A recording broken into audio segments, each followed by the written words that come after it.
Assalamualaikum warahmatullahi wabarakatuh. Saya Wakil Wali Kota Palembang, Fitrianti Agustinda, mengucapkan selamat Hari Jadi Kota Palembang yang ke-1339.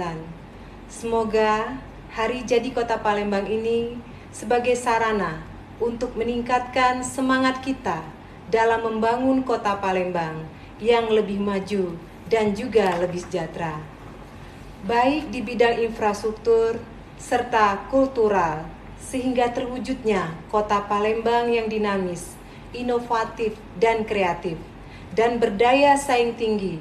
Palembang sehat, ekonomi bangkit untuk Palembang. Palembang Emas Darussalam 2023. 17 Juni Hari Jadi Kota Palembang. Lomba bidar melintas rumah sakit. Kita bangun Kota Palembang. Palembang sehat, ekonomi bangkit. Terima kasih. Wassalamualaikum warahmatullahi wabarakatuh.